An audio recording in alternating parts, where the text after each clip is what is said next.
로마서 10장 14절부터 21절까지 우리 내일자 토요일자 말씀이죠. 우리 27일자 말씀.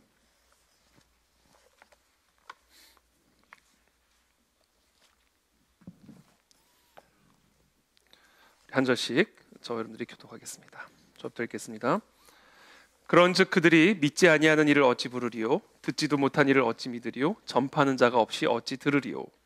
보내심을 받지 아니하였으면 어찌 전파하리요? 기록된 바 아름답도다 좋은 소식을 전하는 자들의 발이어함과 같으니라. 그러나 그들이 다 복음을 순종하지 아니하였도다. 이사야가 이르되 주여 우리가 전한 것을 누가 믿었나이까 하였으니 그러므로 믿음은 들음에서 나며 들음은 그리스도의 말씀으로 말미암았느니라.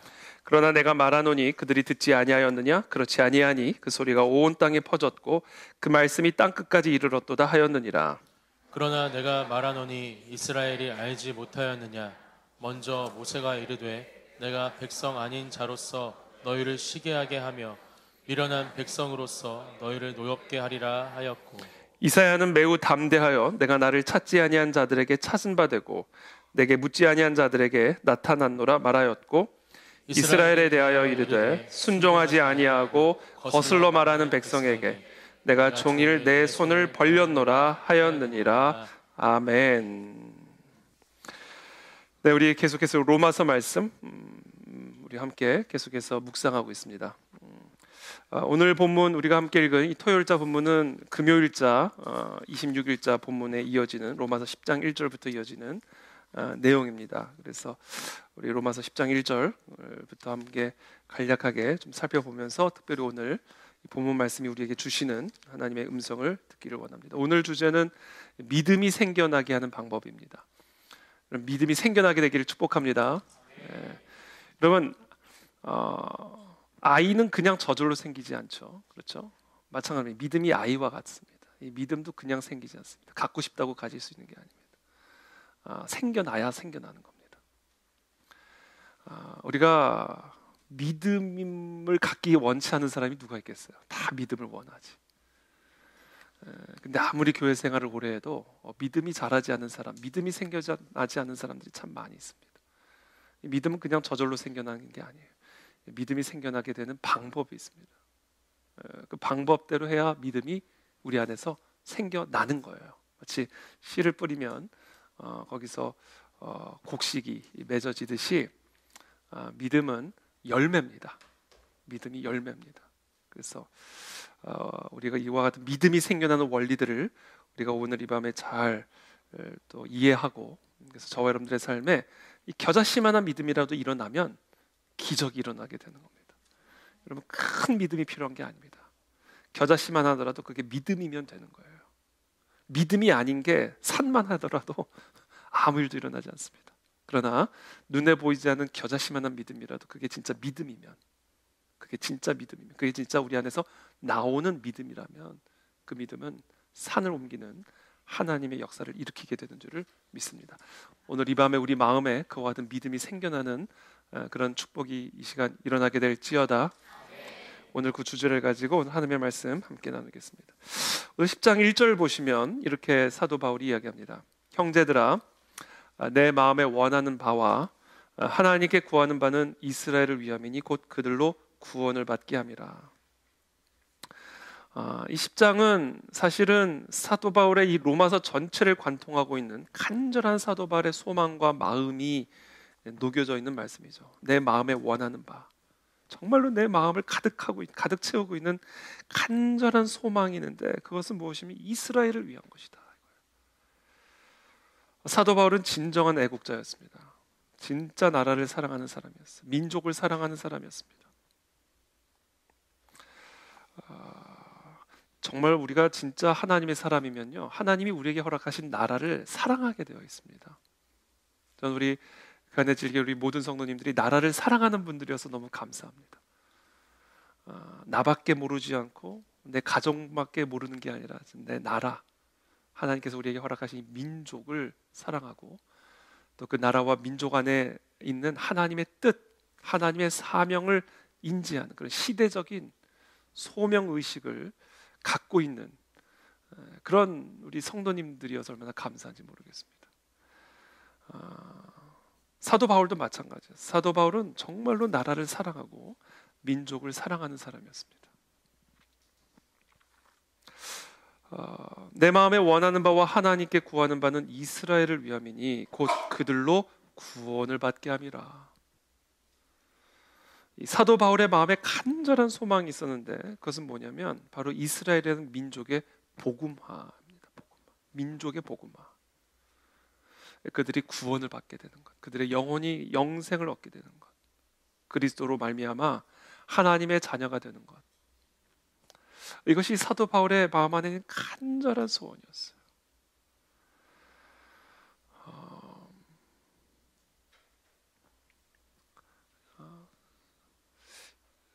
저는 우리의 이 나라를 사랑하는 마음이 바로 이와 같은 사도 바울의 마음과 같은 이 복음화를 향한 그 마음의 간절한 소망이 우리 안에 더욱 강해지게 되기를 기도합니다.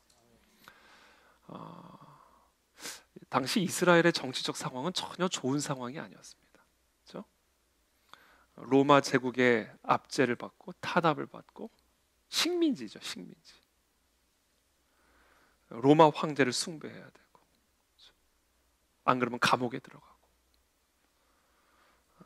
초대교회에 대한 박해와 탄압이 이루 말할 수 없던 그런 시대였습니다. 그런 이스라엘의 정치 사회적인 상황 속에서 사도 바울의 마음에 가득했던 민족을 향한 마음은 이 민족이 구원을 받기를 원한다. 이 민족이 복음화가 되기를 원한다. 이거였어요.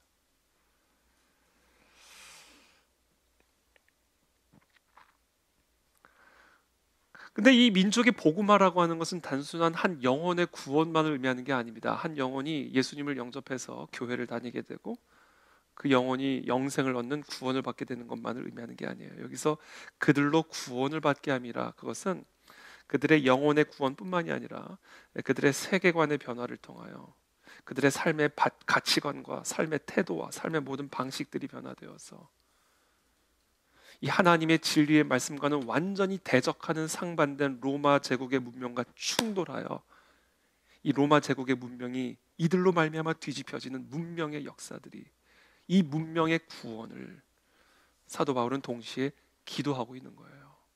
왜냐하면 한 개인의 영혼의 구원은 그 개인이 속한 나라와 충돌할 수밖에 없고 그와 같은 충돌을 통해 그 나라와 민족의 문명의 변화를 일으킬 수밖에 없게 되기 때문에 그래요.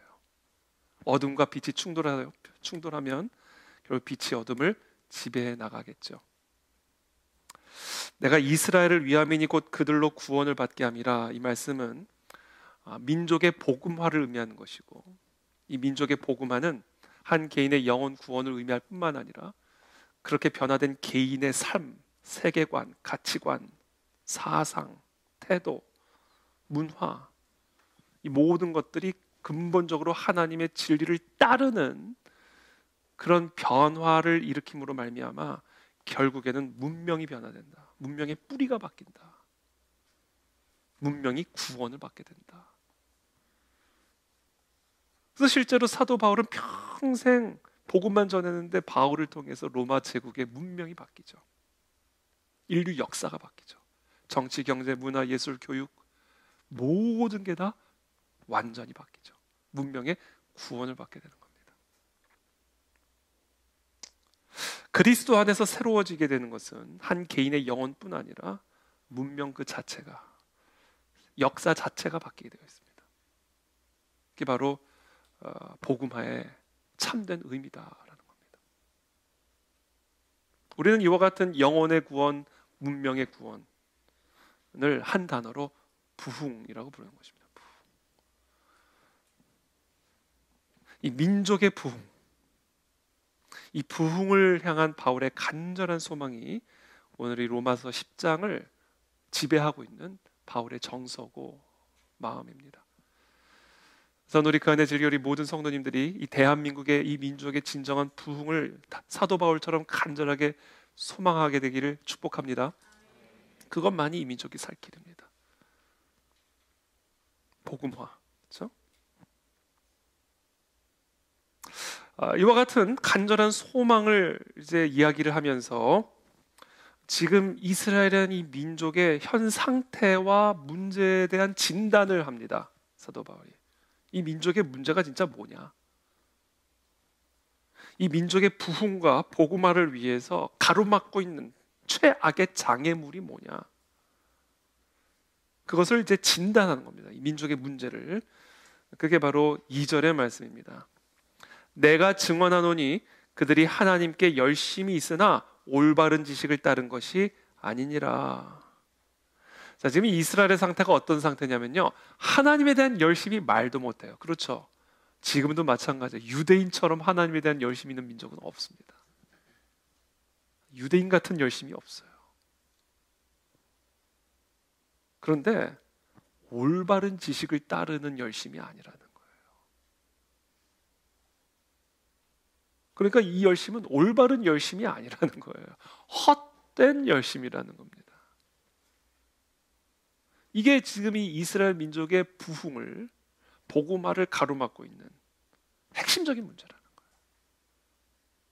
여러분, 저와 여러분들의 개인의 삶에 부흥이 일어나기 위해서는요, 그냥 하나님에 대한 열심만 가지고서는 안 됩니다.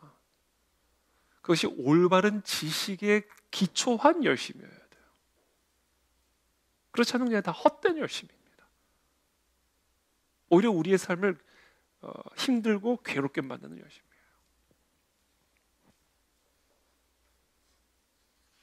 이게 바로 지금 사도 바울이 진단하고 있는, 지금 이스라엘이 구원을 받지 못하고 있고 민족적인 부흥을 경험할 수 없는 핵심적인 이유라고 이야기하는 거예요. 저는 오늘 시간 기도합니다. 저와 여러분들의 하나님에 대한 열심이 올바른 지식에 기초한 열심인지를 점검하게 되기를 바랍니다. 한국 교회가 정말로 올바른 지식을 따라 하나님에 대한 열심을 가진 그런 교회가 되기를 기도합니다. 그때 부흥이 일어납니다.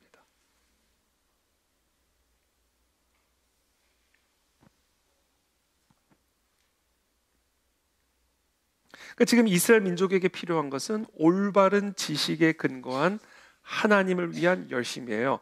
자, 그렇다면 올바른 지식이란 무엇일까요? 우리의 열심, 하나님에 대한 열심의 토대가 되어야 되는, 기초가 되어야 하는 그 지식, 그 올바른 지식이란 무엇일까요? 그것은 바로 3절부터 4절에 사도 바울이 이어서 설명합니다. 3절, 4절 한번 다 같이 읽어보겠습니다. 시작. 하나님의 의를 모르고 자기 의를 세우려고 힘써 하나님의 의에 복종하지 아니하였느니라. 그리스도는 모든 믿는 자에게 의를 이루기 위하여 율법의 마침이 되시니라. 자, 올바른 지식이란 뭐냐면요, 하나님의 의에 관한 지식입니다. 하나님의 의에 대한 올바른 지식을 토대로 열심히 나와야 그것이 결국 이 땅에 부흥을 가져다 준다는 거예요. 하나님의 능력이 우리의 삶에 부어지게 된다는 겁니다. 자, 하나님의 의란 무엇입니까? 3절에 이렇게 얘기하죠. 하나님의 의를 모르고 자기 의를 세우려고 힘써 하나님의 의에 복종하지 아니하였느니라. 그리스도는 모든 믿는 자에게 의를 이루기 위하여 율법의 마침이 되심이니라. 자, 하나님의 의는요, 예수 그리스도를 믿음으로 말미암아 주어지는 의예요. 그러니까 나의 의가요, 내가 율법을 행함으로 내가 취하게 되는 자기 의가 아니고요, 지금 나의 의는 예수 그리스도를 믿음으로 말미암아 주어지는 하나님의 의예요. 그 하나님의 의가 나의 의가 된 거예요. 그래서 내가 하나님 앞에 나아갈 수가 있는 겁니다. 왜냐하면 나는 하나님의 의를 가진 자기 때문에, 하나님과 같은 의를 가진 자기 때문에 그래요. 나 자신을 보면 택도 없는 얘기죠. 근데 나 자신이요, 하나님과 차이가 없는 의로움을 가진 자가 된 거예요. 어떻게 해요? 예수 그리스도를 믿음으로 말미암아. 이게 올바른 지식이에요. 그런데 유대인들은 이 하나님의 의에 대한 지식이 아니라 자기 의에 대한 지식을 가지고 그 의에 열심을 가진 거예요. 이 열심의 토대가 잘못된 토대예요. 건물을 열심히 지어놨는데 남의 땅에 지어놨어. 그럼 다 부셔야 되는 거예요. 그 열심 아무 소용이 없는 거예요. 토대가 잘못됐으니까. 그러니까 아무리 멋지게 지어놔도 들어갈 수가 없어요. 그 집에. 그 집을 누릴 수가 없어요. 유대인들이 딱 그런 상황이라는 거예요.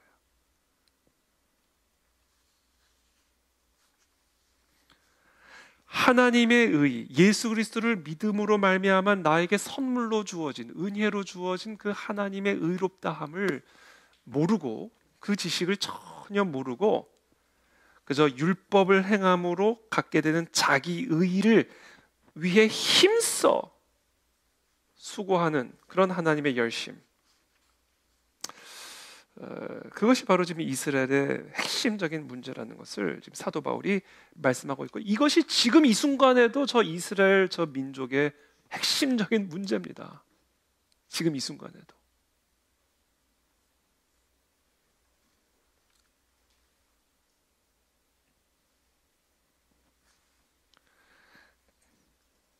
사도 바울, 사실은 이거는 지금 사도 바울의 개인의 경험을 통한 깨달음이기도 해요. 지금 이 이스라엘의 모습이 자신의 모습이었거든요. 불과 몇 년 전까지만 해도. 사도행전 9장에 정말 다메섹을 향하여 교회를 핍박하고 교회를 불태우고 그리스도인들을 더 잡아 가두기 위해, 누구를 위해? 하나님을 위해.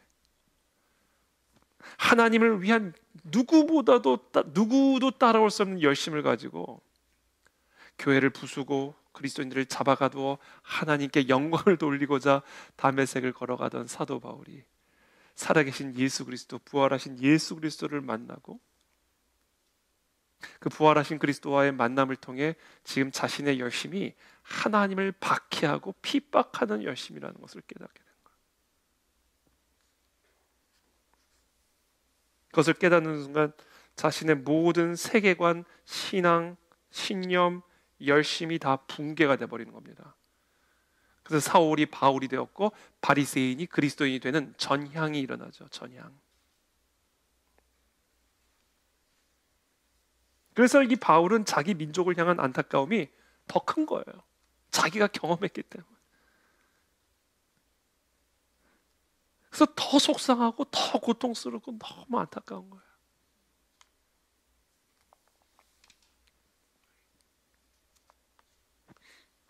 그러면서 계속해서 이야기합니다. 9절부터 보면, 네가 만일 내 입으로 예수를 주로 시인하며 또 하나님께서 그를 죽은 자 가운데서 살리신 것을 네 마음에 믿으면 구원을 받으리라. 그럼 믿기만 하면 구원을 받는 거다라는 거예요.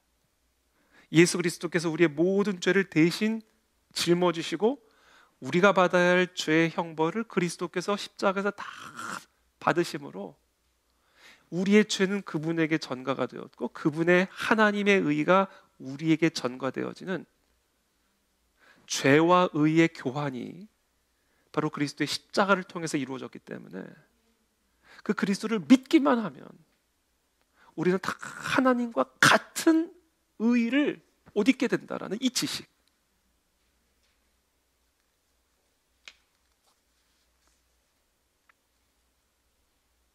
이 믿음, 이 지식을 믿기만 하면 우리는 구원을 받는다 이거예요.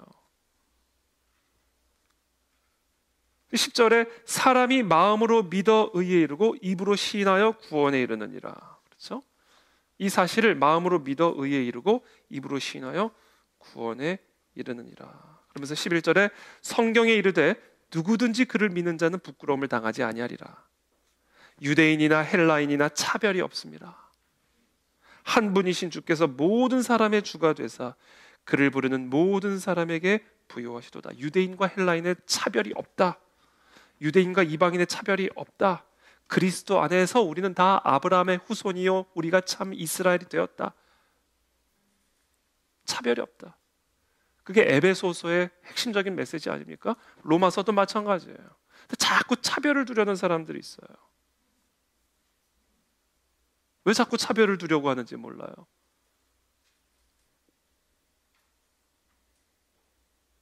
그리스도 안에 있으면 다 동일한 겁니다. 이제는 이방인과 유대인이 아니야. 그리스도 안과 그리스도 바깥이에요. 이것만이 유일한 기준입니다. 누구든지 13절에 주의 이름을 부르는 자는 구원을 받으리라. 그렇죠? 이게 바로 올바른 지식이에요. 이 지식의 토대를 둔 열심이 나와야 돼요. 이 지식을 향한 열심이 있어야 돼요.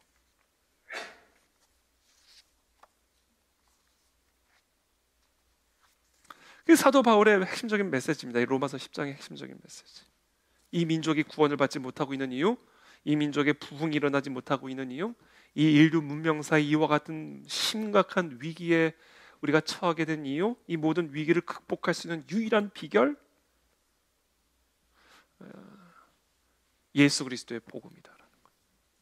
그 복음을 향한 열심만이 이 민족을 구원할 수 있고 이 열방을 구원할 수 있다라는 겁니다.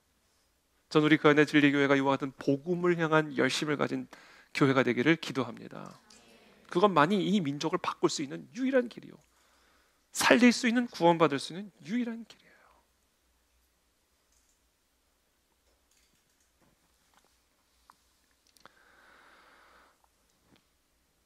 그래서 저는 우리 아직 기도하고 있는데 여러분들 기도해 주세요. 11월 달에 우리 에스더 금식 기도회 3일 마치고 그 주일에 다시 우리 강남역 리바이벌 코리아 강남역 광장 기도회를 우리가 지난 몇 년 못했는데 올해 우리 하기를 기도하고 있습니다. 그래서 저는 모르겠어요. 오늘 이 이야기가 밖에 나가면 안 되는데 우리끼리 하는 얘기니까 우리끼리 들으면 저는 거룩한 방파제도 그렇고 너무 귀한 집회라고 생각하는데 이 복음에 대한 올바른 지식에 대한 열심이 나오지 않으면 우리의 이 광장에서 외치면요 아무 의미가 없어요. 저는 이 부분에 대해서 반대하고 이런 목소리를 내야 된다고 생각하는 사람, 당연히 우리가 그렇게 하고 있잖아요. 저는 그게 잘못됐거나 무의미하다는 얘기가 아니에요. 전혀. 우리는 더 열심히 소리쳐야 되고 반대해야 되고 광장으로 나아가서 우리의 정말 이 문명을 지키고자 수호하고자 하는 이런 정치, 사회, 문화 운동을 우리는 지금보다 더 가열차게 해야 됩니다. 그러나 그와 못지않은, 아니 그보다 더 강력한 이 복음을 향한 열심이 광장에서 일어나지 않으면 그게 아무 소용이 없어요. 그게 절대로 문명을 구원할 수가 없어요. 그래서 저희가 이 리바이벌 여의도 광장 기도회의 초점이 그래서 부흥이에요. 부흥. 정말 이 복음, 오직 예수 그리스도로 말미암아 우리는 하나님의 자녀가 되는 권세를 얻을 수 있고 하나님의 의를 입을 수 있다라고 하는 이 복음에 관한 올바른 지식에 대한 열심이 광장으로 몰려야 돼요. 터져 나와야 됩니다, 이게. 그래서 우리가 차별금지법 반대 전단지도 나누지만 우리는 수시로 복음 전단지를 나눠야 돼요. 지금 이런 이런 운동들이요, 복음을 향한 복음주의적인 운동으로 이게 나아가야 돼요. 이 방향이.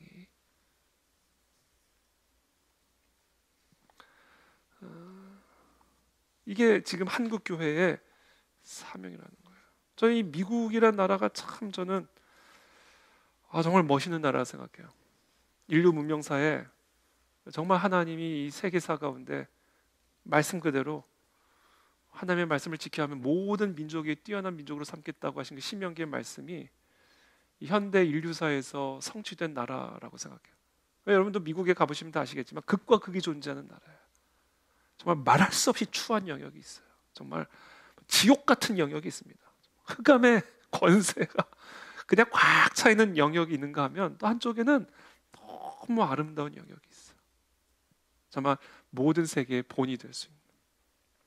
저는 이 미국의 크리스천 문화가 그 점에서 참 우리가 배워야 될 부분이라고 생각해요. 지난주 제가 찰리 컬크 설교도 했지만 이분은 정치 운동가가 아니었어요. 복음 운동가였어요.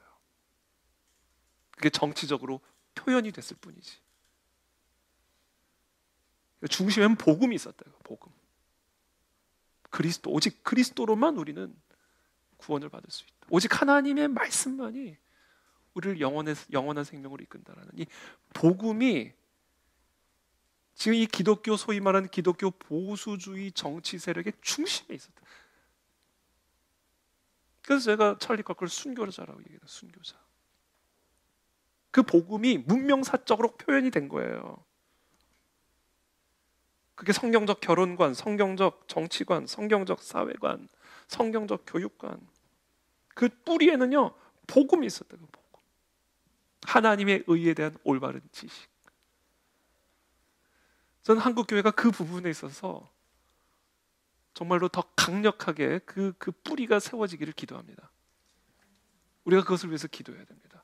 우리 각자가 정말 우리가 정말 이 지금 나라가 처한 이 위기 속에서 이 나라의 회복을 위해서 목소리를 내고 힘을 모으지만 우리 여기 계신 각자가 그 모든 외침과 소리의 중심에 복음이 견고하게 세워져 있어요. 그 복음으로부터 나오는 외침이어야 됩니다.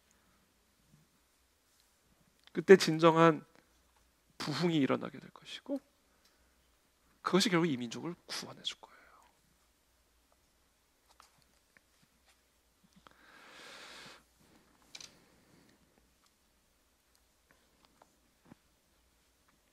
그러면서 이제 14절 오늘 본문으로 이어집니다. 자, 그런즉 그들이 믿지 아니하는 일을 어찌 부르리요? 듣지도 못한 일을 어찌 믿으리요? 전파하는 자가 없이 어찌 들으리요? 이렇게 나오죠. 그러면서 15절에 보내심을 받지 아니하였으면 어찌 전파하리요? 연세적으로 얘기하죠. 자, 그들이 믿지 아니하는 일을 어찌 부르리요? 자, 예수 그리스도를 부르짖으면 구원을 받는다고 그랬어요. 부르짖으려면 믿어야 되는 거예요. 그러니까 믿지 않으면 부를 수도 없는 거예요. 근데 믿으려면요, 뭐가 있어야 되면 들을 수 있어야 돼요. 들으면서 믿음이 나오니까. 그러니까 듣지도 않았는데 어떻게 믿을 수 있고, 믿지 않은 자가 어떻게 부를 수 있고, 부르지 않은 자가 어떻게 구원을 받을 수 있겠냐라는 겁니다. 자, 그러면 이 모든 게 들음으로부터 나오는 건데, 근데 전파하는 자가 없으면 또 어떻게 들으리요? 그러니까 전파하는 자가 있어야 들을 수 있고, 들어야 믿을 수 있고, 믿어야 부를 수 있고, 부르짖어야 구원을 받을 수 있는데, 전파하는 자가 없이 어떻게 이 구원이 일어나겠느냐 얘기예요. 그러면서 또 계속해서 이어집니다. 자, 전파를 하려면 보내심을 받아야 되는데 보내심을 받지 않으면 어떻게 전파하는 자가 있으리요? 전파하지 않는데 어떻게 듣는 자가 있으리요? 듣지 못했는데 어떻게 믿는 자가 있으리요? 믿지 않는데 어떻게 부르짖는 자가 있으리요? 부르짖지 않으니 구원받는 자가 어떻게 있으리요? 그 얘기를 하는 겁니다. 그러니까 결국 뭐예요? 보내심을 받아야 된다는 얘기예요. 보내심. 그럼 누가 보내신 거예요? 하나님의 보내심을 받아야 된다는 얘기예요. 그러니까 이게 지금 사도 바울이 무슨 얘기를 하는 거냐면 이게 다 지금 하나님이 하고 계시는 일이다 그 얘기예요. 유대인들에게 설명하는 겁니다. 당신들 그 하나님에 대한 열심이 얼마나 대단하냐. 근데 진짜 하나님에 대한 열심을 가지려면 하나님이 하시는 일을 믿어야 된다. 하나님이 나를 보내셨기 때문에 내가 지금 전파하고 있는 것이고, 내가 지금 전파하고 있기 때문에 듣고 있는 것이고, 들은 자가 있기 때문에 믿음이 있는 자가 있는 것이고, 믿었기 때문에 부르짖는 자가 있어서 구원을 받게 되는 거다. 지금 사도 바울이 하고자 하는 얘기가 이게 다 하나님이 지금 하고 계시는 일이다. 당신들이 지금 눈이 소경이 돼서 내가 그랬듯이 하나님을 위한다면서 스테반을 죽였고 교회를 불태웠다. 근데 그게 다 하나님의 일을 불태우는 일이었다. 근데 난 그게 하나님을 위한 열심이라 생각했다. 지금 내가 하고 있는 이 모든 사역들, 이 복음 전파, 이거 다 하나님이 보내셔서 하시고 계시는 하나님의 일들이다. 그러니까 당신들이 이 복음을 받아들이지 않고는, 그 복음에 기초하지 않는 열심들은 다 하나님을 대적하는 열심이다. 지금 그 얘기를 하는 거예요. 사도 바울의 개인적인 경험의 토대를 두고 지금 이야기를 하는 겁니다. 그들이 16절에 그들이 다 복음을 순종하지 아니하였도다. 자, 그런데 그들이 그 복음을 순종하지 않았다. 이게 뭐예요? 복음을 받아들이지 않았다. 얘기하는 겁니다. 자, 여기서 16절에 복음을 순종하지 않았다는 얘기가 복음을 받아들이지 않았다는 얘기예요. 복음을 받아들이지 않았다. 17절에 이게 되게 중요한 단어입니다. 복음을 받아들이지 않았다. 복음을 순종하지 않았다. 그 얘기예요. 자, 17절에 그러면서 이렇게 얘기합니다. 그러므로 믿음은 들음에서 나며 들음은 그리스도의 말씀으로 말미암았느니라. 우리가 흔히 이렇게 많이들 얘기하잖아요. 믿음은 들음에서 나고 들음은 그리스도의 말씀으로 말미암. 그러니까 그리스도의 말씀을 들으면 우리가 믿음을 가진 자가 된다 이렇게 얘기하죠. 근데 오늘은요, 제가 오늘 설교의 부제가 이거예요. 그리스도의 말씀을 아무리 들어도 믿음은 생겨나지 않습니다. 이게 오늘 사실은 제 부제예요. 믿음이 생겨나게 하는 방법, 괄호 열고, 아무리 그리스도의 말씀을 들어도 믿음은 생겨나지 않습니다. 그럼 목사님, 왜 목사님 말씀을 마음대로 지어내세요? 왜 17절에는 분명히 믿음은 들음에서 난다고 그랬는데, 그리고 들음은 그리스도의 말씀이라고 그랬는데, 왜 그리스도의 말씀을 아무리 들어도 믿음이 안 나온다라고 왜 17절의 말씀을 반박하세요? 라고 물으신다면 18절을 읽으세요. 제가 대답합니다. 말씀은 한 구절만 읽으면 안 돼요. 연결을 읽어야 돼요. 우리 18절 말씀 다 같이 읽어보겠습니다. 시작. 그러나 내가 말하노니 그들이 듣지 아니하였느냐? 그렇지 아니하니 그 소리가 온 땅에 퍼졌고 그 말씀이 땅끝까지 이르렀도다 하였느니라. 그러잖아요. 지금 사도 바울이 하시는 말씀이 그거잖아요. 믿음은 들음에서 나오고 들음은 그리스도의 말씀으로 말미암는다. 근데 그들이 듣지를 않았느냐? 다 듣지 않았느냐? 그리스도의 말씀을 다 듣지 않았느냐? 온 땅에 다 퍼지지 않았느냐? 그런데도 그들은 믿지 않고 있다 얘기하잖아요. 그러니까 여러분, 오늘 여러분들 반드시 기억하셔야 돼요.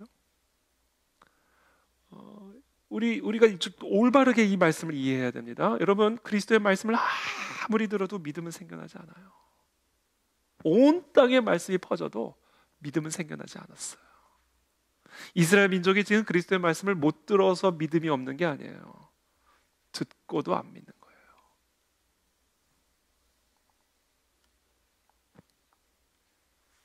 이 오늘 제가 여러분들과 나누고자 하는 핵심적인 포인트입니다. 이들이 그리스도의 말씀을 듣고도 믿음이 생겨나지 않은 이유는 말씀을 듣기만 하고 그 말씀을 받아들이지를 않았기 때문에 그런 거예요. 그 복음을 귀로 분명히 들었는데 듣기만 하고 그 복음을 순종하지 않았다. 즉, 그 복음을 마음으로 받아들이지를 않았기 때문에 그 말씀이 마음속에서 믿음을 만들어낼 수가 없었던 겁니다. 이게 오늘의 핵심입니다.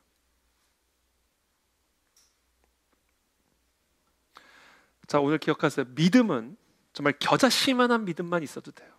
눈에 보이지 않는 정말 눈꽃 같은 믿음만 있어도 됩니다. 그게 산을 옮길 수 있어요. 하나님의 기적을 일으킬 수 있어요. 이 나라를 통일시키실 수 있습니다. 저 전체주의를 다 무너뜨리실 수 있어요. 자유케 하실 수 있어요. 겨자씨만한 믿음만 있으면 돼요. 근데 문제는 이 겨자씨만한 믿음이 어떻게 나오냐 이건데, 오늘 그 비밀을 가르쳐 주는 거예요. 그리스도의 말씀을 들음으로 말미암아 겨자씨만한 믿음이 나오는 게 아니라 이 겨자씨만한 이 귀한 이 역사를 바꿀 수 있는 놀라운 하나님의 능력의 DNA를 담고 있는 이 믿음은요, 그리스도의 말씀을 듣고 그 들은 말씀을 마음으로 받아들일 때, 그때 내 마음 안에서 믿음이 나옵니다. 여기에 이스라엘 민족의 핵심적인 문제가 있는 거예요. 그리고 여기에 많은 그리스도인들의 핵심적인 문제가 있는 겁니다. 10년, 30년 평생 그리스도의 말씀을 들어요. 모르는 말씀이 없어요. 설교 듣고 나가면서 다 설교 좋았다 그러고 다 기록하고,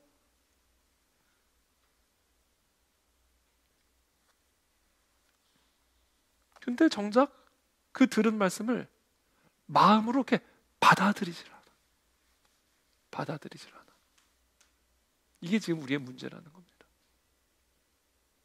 여러분, 제가 여러분 질문합니다. 여러분들은 하나님의 말씀을 마음으로 받아들이고 계십니까? 마음으로? 여러분, 그 차이 아시죠? 우리가 다 귀로 듣는 거하고 귀로 들은 거를 마음으로 받아들이는 거의 차이, 하늘과 땅의 차이를 여러분 다 아시죠?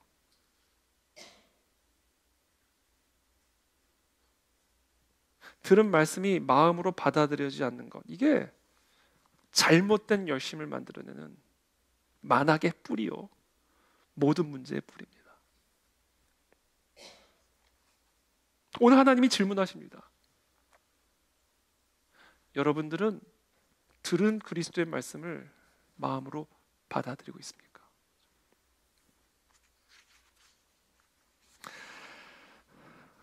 그럼 이제 또 질문하죠. 아니, 목사님, 아니, 믿음이 생겨야 받아들이죠.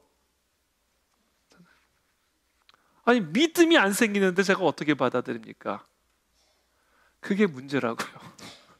받아들여야 믿음이 생긴다니까요. 믿음이 있어야 받아들이는 게 아니에요. 받아들이면 믿음이 생겨요.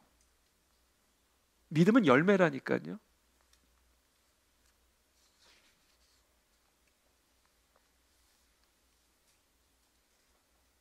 그러니까 우리가 내야 할 열심은 내가 들은 그리스도의 말씀을 마음으로 받아들이는 일에 집중이 되어 있어야 돼요. 여기에 우리의 열심이 집중이 되어 있어야 됩니다. 거기서 믿음이 나오니까, 믿음이 나오면 끝나는 거니까, 믿음이 나오면요 그걸로 끝나는 거예요. 엘리야가 호렙산 위에서 기도할 때 손바닥만한 구름 올라오잖아요.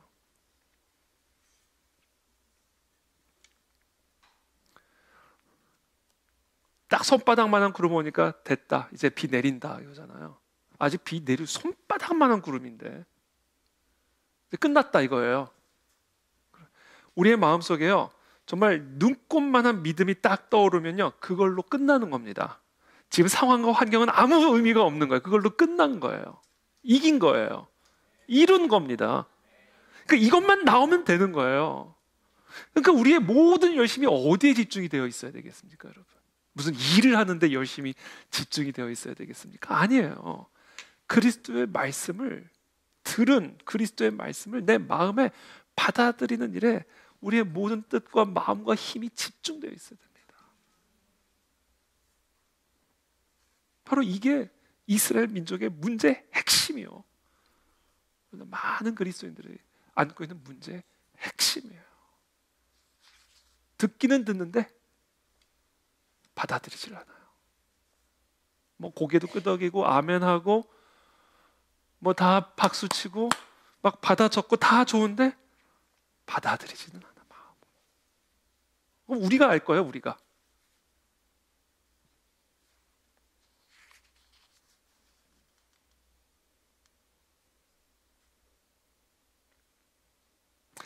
그래서 말씀을 들음은 반드시 드림, 받아들임. 들음과 드림, 받아들임으로 나오지 않으면 믿음은 나오지 않습니다. 이거 사도 바울이 얘기하다. 대부분이 근데 17절만 얘기죠. 믿음은 들음에서 나며 들음은 그리스도의 말씀으로 말. 들었어? 뭐 됐어. 구원 받은 거야. 천만의 말씀. 마음 안에서 일어나는 일은 아무도 몰라요. 그렇죠?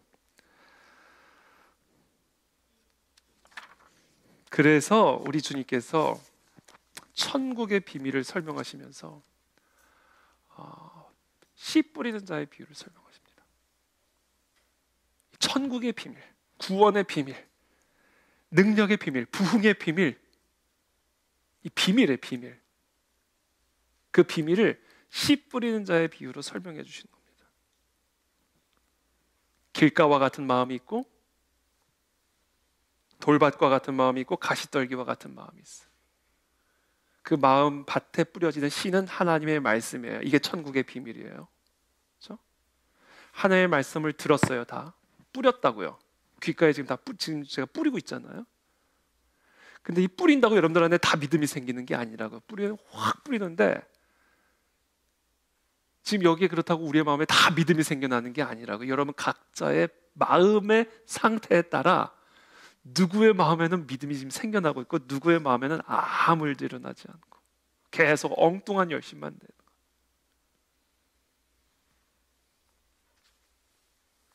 그래서 그 비밀을 얘기해 주시는 거예요. 첫 번째 어떤 마음을 얘기하세요? 길가와 같은 마음. 길가와 같은 마음.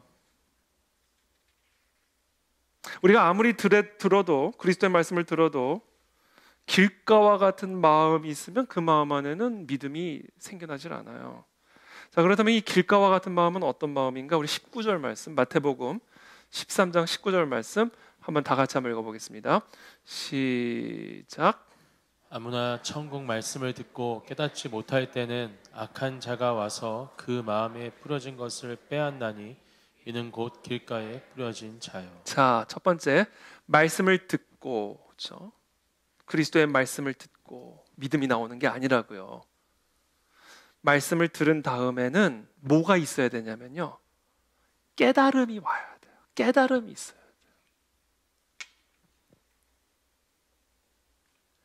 우리가 하나님의 말씀을 마음으로 받아들이기 위해서 우리에게 반드시 필요한 게 뭐냐면 들은 말씀을 이해해야 돼요. 깨닫는다는 게 understanding, 그러니까 이해했다 이거예요. 말씀을 이해해야 돼요. 그러니까 말씀을 이해하지 않고는 절대로 받아들일 수가 없습니다. 그래서 충분한 설명이 필요하고 공부가 필요하고, 그래서 설교자가 중요하고 성경교사가 중요하고 주일학교 교사가 중요한 거예요. 왜냐하면 아무리 말씀을 선포를 해도요, 들은 말씀을 이해를 못하면 아무도 그 말씀을 마음으로 받아들일 수가 없다고요.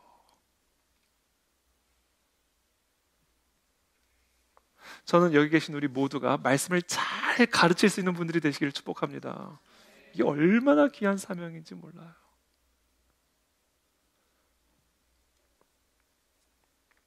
그래서 제가 설교를 짧게 안 하는 거예요. 이해를 충분히 시켜줘야 되니까.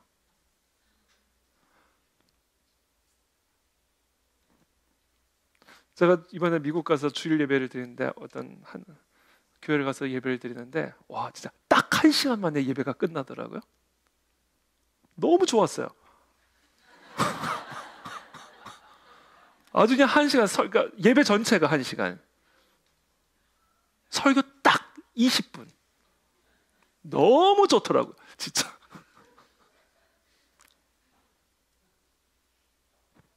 근데 저는 못하겠어요, 그렇게 안 돼, 저는. 그건 제 능력 문제인 것 같아. 안 돼요.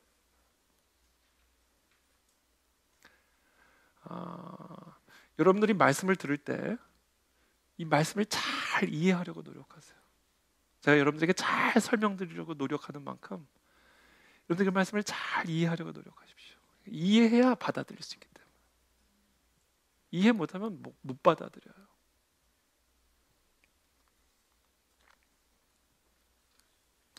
길가와 같은 마음이에요. 들어도 이해를 못하는 마음. 그래서 여러분, 복음이 들어가는 것보다 제일 먼저 일어나는 게 교육혁명입니다. 왜? 말씀을 이해시켜야 되니까.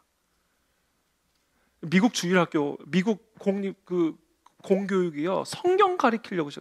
아니, 글을 알아야 성경을 볼 텐데 글을 모르니까. 그래? 세금으로 다 글 깨우쳐. 그래야 성경 보니까. 그래서 공교육이 나온 거예요. 공교육의 시작이요, 성경 교육시키, 글을 읽게 하기 위한 거예요.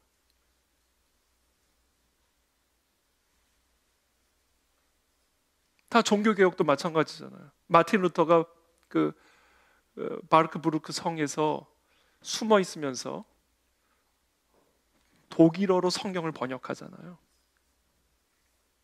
독일어로 성경 번역하잖아요.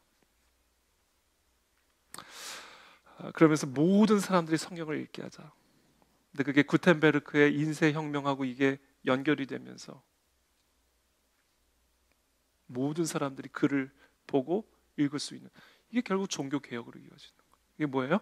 말씀을 이해해야, 말씀을 읽을 수 있고 이해할 수 있는 능력이 있어야 그래 받아들일 수 있다. 그래서 여러분 성경 공부 게을리하지 않게 되기를 바랍니다. 설교 주의해서 들으시길 바랍니다. 이해하기 위해 노력하시길 바랍니다. 그리고 설교를, 말씀을 가르치는 자들은 잘 설명하기 위해 생명을 거시기를 바랍니다. 하나님의 말씀을 다루는 자들은 이 말씀을 듣는 자들에게 이 말씀을 잘 설명해야 할 책임과 의무가 있는 거예요. 우리 1:1 양육자들, 순장님들, 주일학교 교사들. 자, 두 번째, 돌밭과 같은 마음. 돌밭과 같은 마음은 어떤 마음인가? 우리 20절, 21절 다 함께 읽어보겠습니다. 시작. 돌밭에 뿌려졌다는 것은 말씀을 듣고 즉시 기쁨으로 받되 그 속에 뿌리가 없어 잠시 견디다가 말씀으로 말미암아 환난이나 박해가 일어날 때에는 곧 넘어지는 자예요. 자, 돌밭에 뿌려진 마음은 어떤 거예요? 이것도 말씀을 들었어요. 다 말씀을 듣는 사람들이에요. 믿음은 들으면서 나오는 게 아니라는 얘기를 지금 계속 하시는 거예요.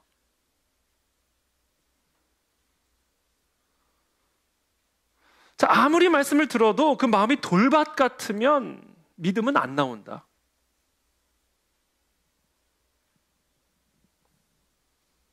그럼 이 돌밭 같은 마음은 도대체 어떤 마음이었는가? 말씀을 다 들었어요. 그리고 기쁨으로 받았어요. 근데 그 속에 뿌리가 없어서 잠시 견디다가, 이게 중요한 말씀이에요, 말씀으로 말미암아 환난이다 박해가 일어날 때는 넘어진다. 말씀을 버린다 이거예요. 들은 말씀을 토해낸다 이거예요. 이게 돌밭 같은 마음입니다.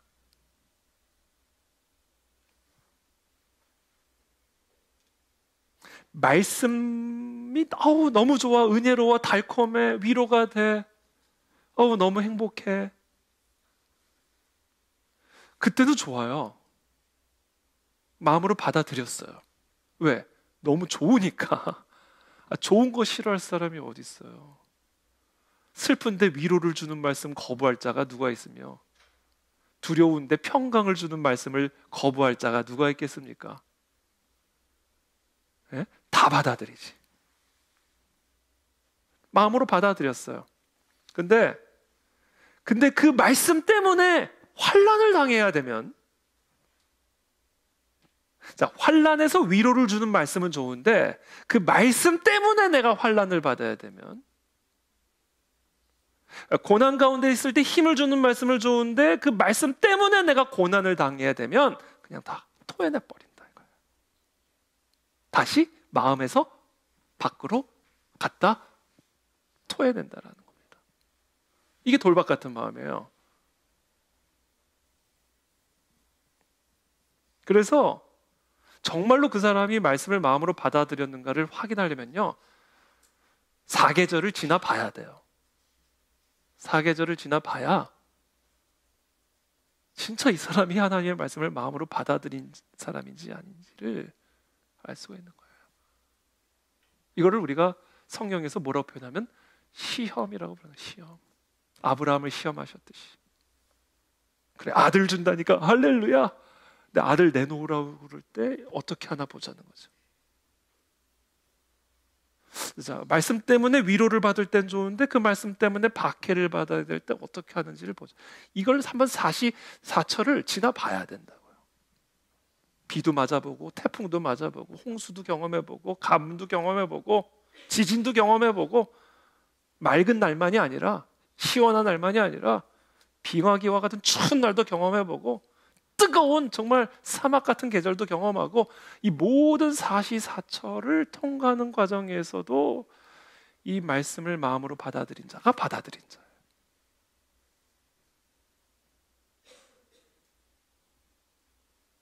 견딤.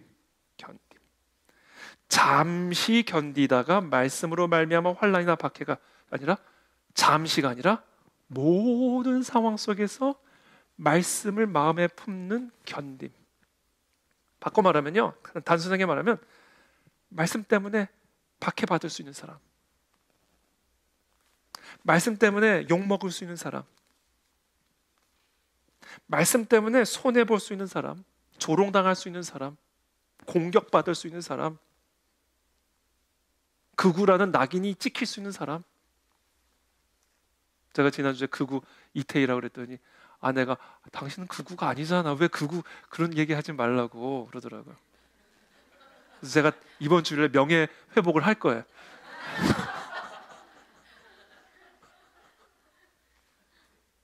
제가 극우 이태희라고 하는 거는 극우를 희화화시키자는 얘기지, 제가 극우란 얘기가 아니에요. 나 같은 사람을 극우로 모는 그들의 전략을 희화화시키자는 의미입니다. 말씀 때문에 모든 걸 감당할 수 있는가? 그 자가 마음으로 받아들인 자.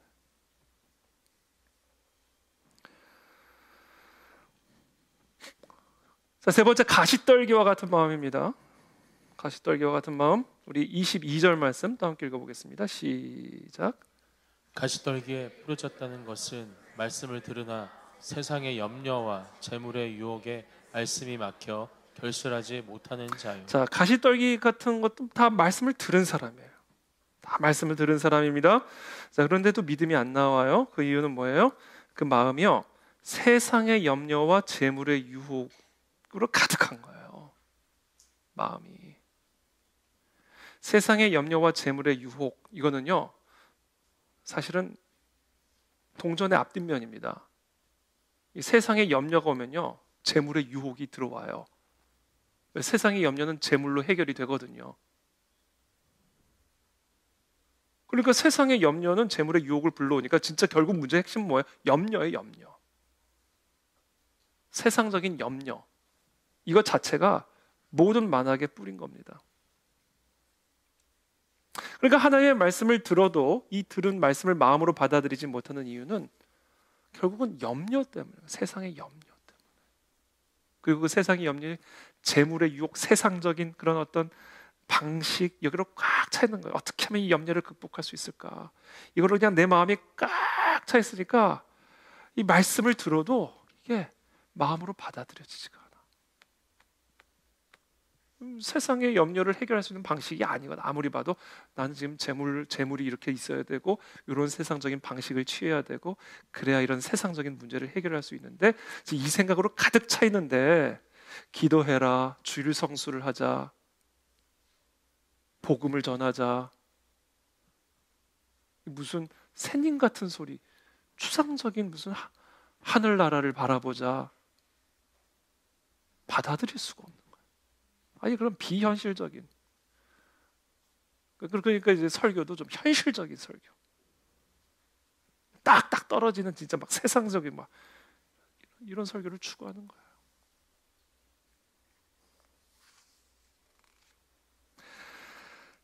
그러면서 이제 마지막으로 네 번째 23절에 이렇게 말합니다. 다 함께 읽어보겠습니다. 시작. 좋은 땅에 부러졌다는 것은 말씀을 듣고 깨닫는 자니 결실하여 어떤 것은 100배, 어떤 것은 60배, 어떤 것은 30배가 되니라 하시더라. 자, 그렇다면 이제 좋은 땅에 뿌려진 것은 뭔가? 좋은 마음은 도대체 어떤 마음인가? 정말 말씀을 들었을 때 그 말씀이 내 안에서 겨자씨만한 믿음이라도 나오게 만들어서 내 삶에 30배, 60배, 100배의 하나님의 기적을 경험하게 만들 수 있는, 부흥을 경험하게 할 수 있는, 구원을 경험하게 할 수 있는 그와 같은 마음 밭은 어떤 마음인가? 말씀을 듣는 것으로는 안 돼요. 듣고는 깨달아야 돼요. 첫 번째, 깨달아야 됩니다. 이해하셔야 돼요. 두 번째, 결실을 해야 돼요. 그 결실하기 위해서 필요한 게 뭔지 아세요? 사시사철 견디셔야 되고요. 그리고 염려를 대적하셔야 됩니다. 그때 이 마음 안에 들어온 말씀이 결실을 할 수가 있어요.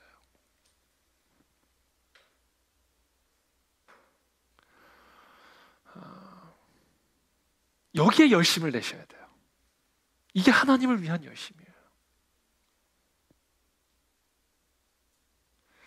그래서 오늘 이 예수님의 마태복음 13장의 비유는 정말 우리가 들은 말씀이 내 마음 안에 들어와서 믿음을 만들어낼 수 있는 방법을 가르쳐 주십니다. 첫 번째, 말씀을 잘 이해해라. 성경 공부 잘 열심히 하고 성경을 잘 읽을 수 있도록 노력해라.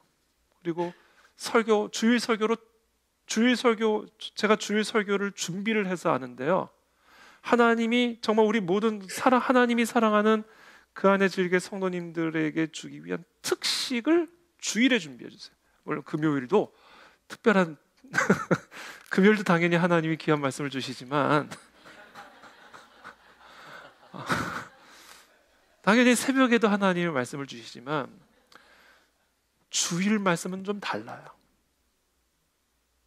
다 하나님의 말씀인데 제가 지금 다 하나님의 말씀 설교하잖아요.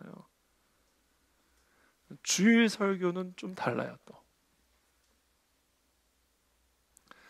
그래서 여러분, 제가 지난 주에도 말씀드렸지만 주일 설교만 여러분들이 잘 따라오시면 이번 주에 해결 안 된 게 다음 주에 해결해 주세요. 그 한 주에 모든 것을 다 들으려고는 하지 마세요. 그 한 주에 모든 게 다 설명될 거라는 것도 기대하지 마세요. 안 그러면 제가 1시간 설교 안 돼요. 한 3시간 설교도 부족해요. 그러니까 이거는 제가 건해 진리교회에서 설교를 하는 한 평생 시리즈로 가는 설교라고 생각을 하시고 꾸준히 따라오시는 거예요. 꾸준히.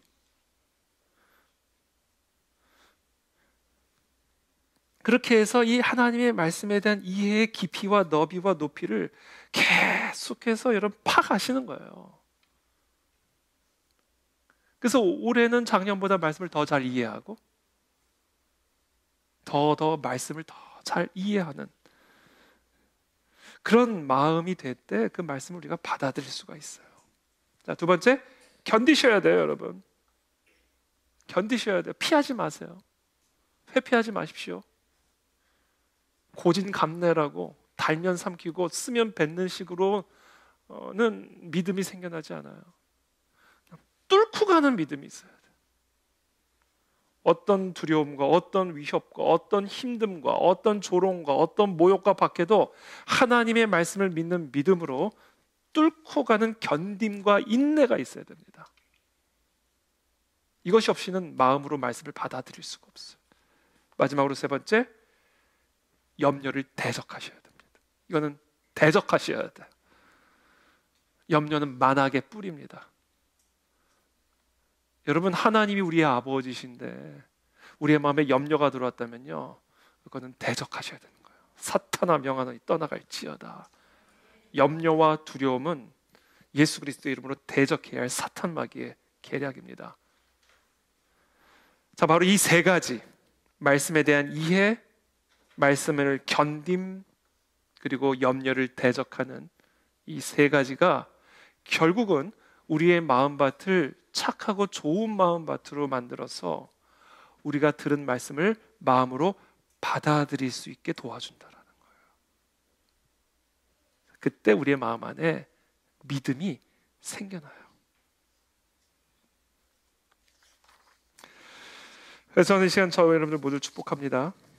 하나님의 말씀을 마음으로, 귀로 듣고 마음으로 받아들이는 은혜가 이 밤에 있게 되기를 축복합니다. 그리고 그렇게 마음으로 받아들이기 위해서 해야 할 세 가지, 이해를 하시고 견디시고 염려를 퇴치하십시오. 해충처럼 생각하세요. 해충, 퇴치, 대적하는 것. 그것을 통해서 우리가 들은 말씀이 우리의 마음 안에 들어와 결실을 하게 돼요. 이 결실하게 되는 그 열매가 믿음이라는 이름의 열매예요. 우리 안에서 믿음이 나오면 기적이 나오게 될 줄을 믿습니다. 우리 마태복음 17장 20절 말씀 한번 읽어보겠습니다. 시작. 이르시되 너희 믿음이 작은 까닭이니라. 진실로 너희에게 이르노니 만일 너희에게 믿음이 겨자씨 한 알만큼만 있어도 이 산을 명하여 여기서 저기로 옮겨지라 하면 옮겨질 것이요 또 너희가 못할 것이 없으리라. 너희가 못할 것이 없으리라. 넉넉히 이기리라. 넉넉히 감당하리라. 믿음만 나오면 돼요. 오늘 사도 바울을 통해 또 예수님의 비유를 통해 그 믿음이 내 마음 안에서 생겨나는 방법을 우리가 함께 나누었습니다. 저와 여러분들 모두가 이와 같은 믿음으로 정말 산을 들려 옮기는 놀라운 하나님의 역사와 기적을 경험하고 누리는 저와 여러분들이 다 되시기를 예수 그리스도의 이름으로 축복합니다. 기도하겠습니다.